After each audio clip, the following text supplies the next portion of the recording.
Beyond the aerial battles and the smoky skies, the Battle of Britain. It was a magnificent cast. Christopher Plummer, Michael Redgrave, Trevor Howard, names that once brought glory to the screen. Now, more than half a century later, most of them no longer have surnames. What happened when the cameras stopped rolling? Their true fate was as poignant as the war they depicted.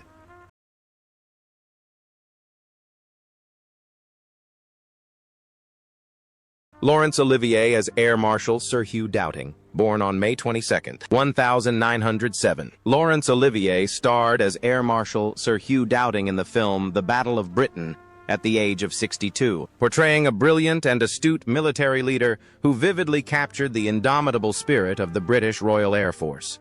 This role marked a crucial moment in Olivier's illustrious career, already full of significant achievements. He achieved fame in 1948 with his performance in Hamlet, for which he won the Academy Award for Best Actor, and again in 1940 for Rebecca, and in 1955 for Richard III.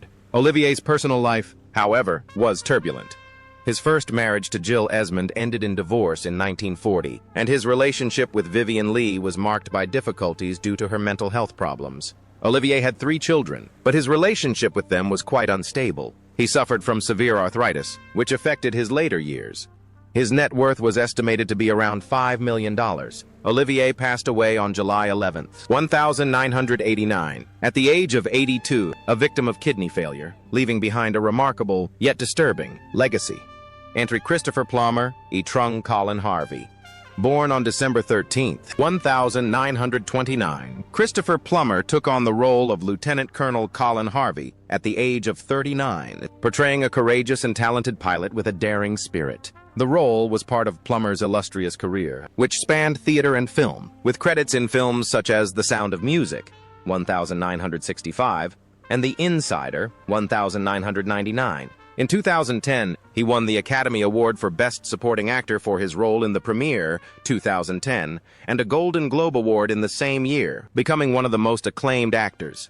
Plummer's personal life, however, was fraught with difficulties. His marriage to Tammy Grimes ended in divorce, leading to a strained relationship with his daughter, Amanda Plummer. He struggled with alcoholism, which affected his health and relationships. His marriage to Elaine Taylor was long, but not without challenges. His net worth was estimated at $20 million.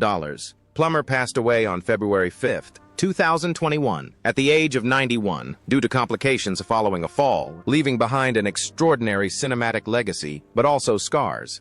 Michael Redgrave as Lieutenant Bad. Born on March 20, 1908, Michael Redgrave took on the role of Lieutenant Bad at the age of 61, creating an authoritarian and intellectual character that highlighted the complexities of military command. Redgrave's career spanned theater and film, with iconic roles in The Lady Vanishes, 1938, and The Browning Version, 1951, for which he received an Academy Award nomination for Best Actor.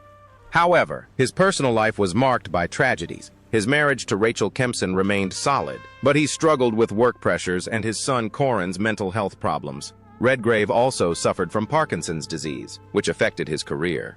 Her fortune was estimated at around $2 million, but in her later years, she lived alone and struggled with health problems. Redgrave died on March 21, 1985, at the age of 77, leaving behind a brilliant, yet regrettable, artistic legacy. Robert Shaw as Lieutenant Colonel Skipper. Born on August 9, 1927, Robert Shaw portrayed Lieutenant Colonel Skipper at the age of 42, embodying the extraordinary strength and experience of a pilot who contributed to the indomitable spirit of the Air Force fighters. Following the film, Shaw's career flourished with roles in Jaws 1975 and From Russia with Love 1963, for which he received a Golden Globe nomination for A Man for All Seasons 1009, 166, and a BAFTA award for The Witcher 1973. Shaw's personal life, however, was marked by alcoholism, which led to the end of his marriage to Mary Ure, with whom he had 3 children. The tumultuous marriage and Ure's death only exacerbated his suffering. He had an estimated net worth of $2 million, but his extravagant lifestyle led him to financial difficulties. Shaw died of a heart attack on August 28, 1978, at the age of 51, leaving behind a memorable, yet deeply regrettable, cinematic legacy. Below, we present a detailed and expanded version of each character, exploring the historical context, the psychology of the role, and the hidden aspects of the actors' lives, maintaining the size and formatting indicated with an asterisk. Nigel Patrick as Colonel Hope. Born on May 2, 1912, Nigel Patrick portrayed Colonel Hope at the age of 57. He brought to life a tenacious officer, capturing the spirit of elegant leadership of the British elite of the time. Patrick's performance exuded absolute authenticity, portraying commanders who maintained their composure even when the world around them seemed to crumble. With his refined manners and impeccable acting, he personified the traditional class of officers.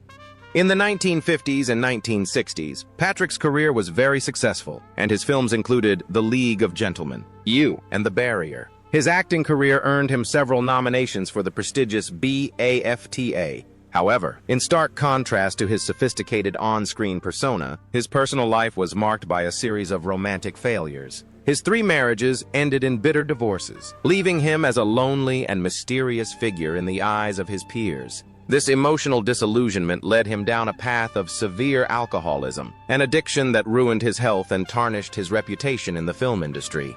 His career began to decline in the late 1970s, when alcoholism deprived him of the mental acuity necessary to memorize scripts. As a result, his estimated net worth at the time of his death was only $1.2 million, most of which he spent on a lavish lifestyle and an expensive divorce settlement. He died on September 21, 1981, at the age of 69, from lung cancer, a result of years of smoking and excessive alcohol consumption.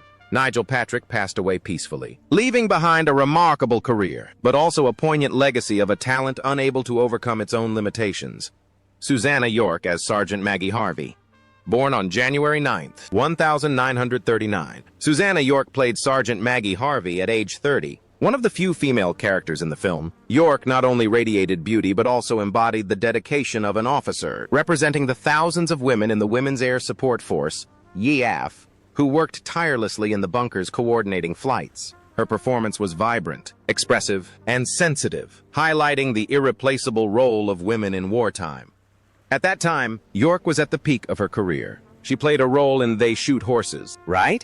1969, and received an Academy Award nomination for Best Supporting Actress. Tom Jones, 1963, won a BAFTA award. In the 1960s, York was considered an icon of intellectual beauty and free spirit. However, her real life was a tragic romance. Her marriage to Michael Wells, although it began with intense love, ended in divorce. However, the greatest pain, which haunted her for the rest of her life, was the loss of her beloved son due to a rare genetic disease. The grief of a mother burying a child led her to periods of deep depression. Furthermore, Mrs. York herself battled multiple myeloma, a cancer of the bone marrow, for years. The disease left her bones fragile and weak, causing unbearable pain and severely limiting her ability to work. Despite this, she lived her final years with remarkable courage, continuing her charitable work and writing children's books. With an estimated net worth of $2 million, she lived modestly and devoted most of her time to her remaining family. Mrs. York passed away on January 15, 2011, at the age of 72, leaving behind a poetic and moving artistic legacy.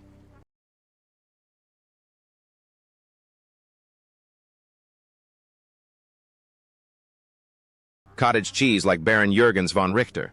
In the film, the role of Baron Richter was played by the German-Austrian actor Kurt Jürgens, born on December 13, 1915. At 53 years old, he embodied a shrewd, elegant, and at the same time imposing German diplomat who played a key role in presenting the perspective of the other side of the conflict. His role highlighted the intense political tensions that hung in the air even before the first shots were fired. With his imposing stature and deep voice, Jürgens was nicknamed the Gentle Giant, but on screen he always exuded an overwhelming energy.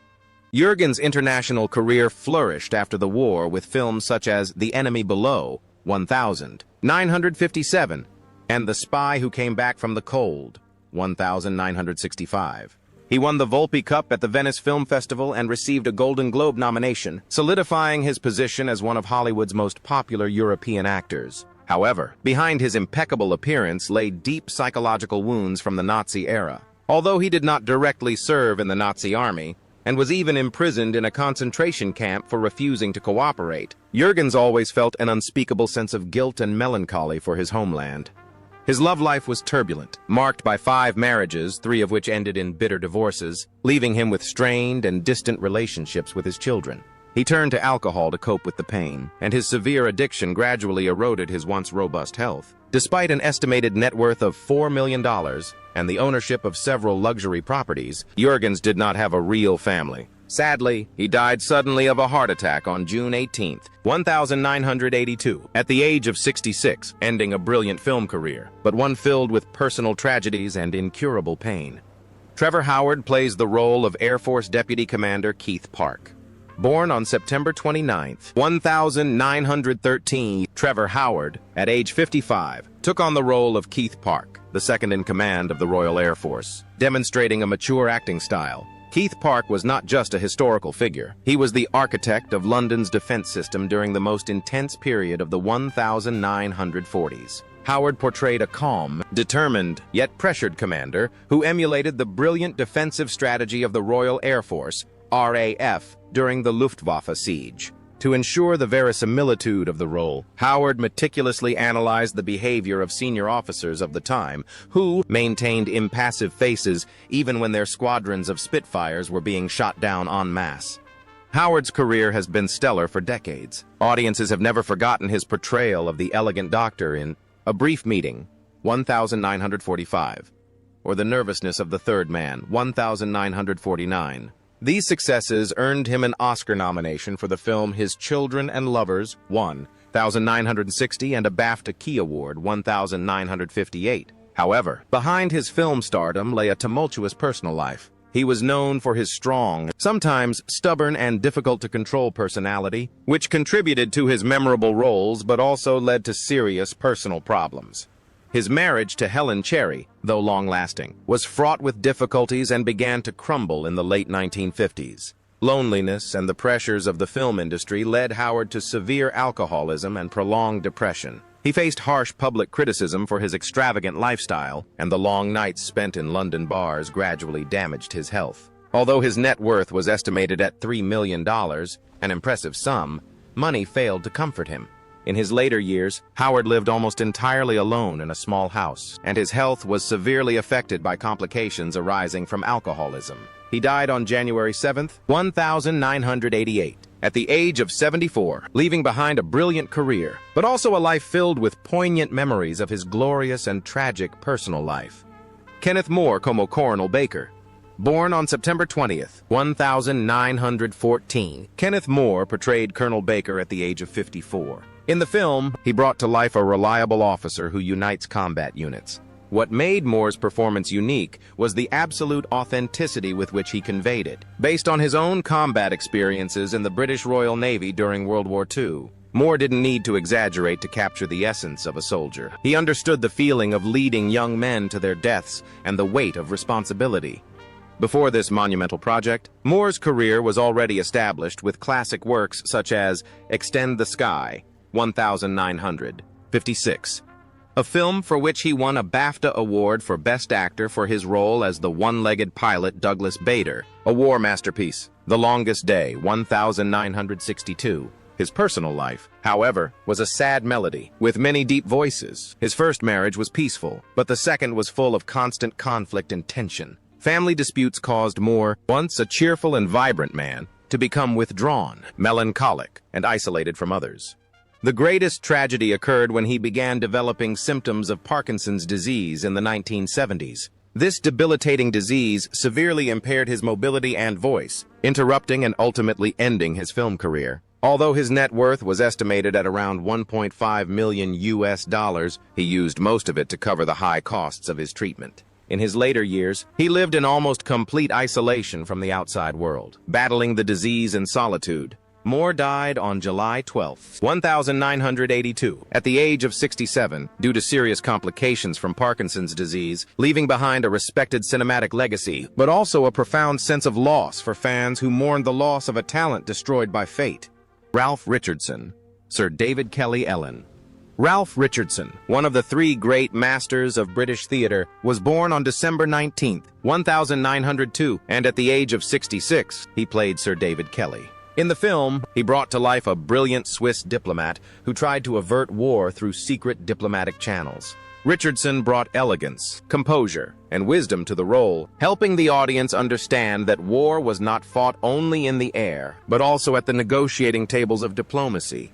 When Richardson took on this role, he was already a living legend, thanks to films like Fallen Idol, 1948, Dr. Zhivago, 1965, the BAFTA award-winning film The Barrier, 1952, and the New York Film Critics Circle Award. Few people know, however, that he was deeply affected by the horrific memories of World War II when he served in the Marine Air Corps. The images of devastation triggered a long-lasting anxiety disorder. His marriage also faced enormous challenges due to his demanding work schedule and habit of overworking, which led to long periods of emotional detachment from his wife and children. In his later years, Richardson also faced unexpected financial difficulties due to war debts and mismanagement of his assets. Despite this, he maintained the bearing of a refined gentleman until the end of his life. He died on October 10, 1983, at the age of 80 after suffering a sudden stroke. His legacy is not limited to iconic performances, but also includes a lesson in resilience from a true artist in the face of the storms of time and era.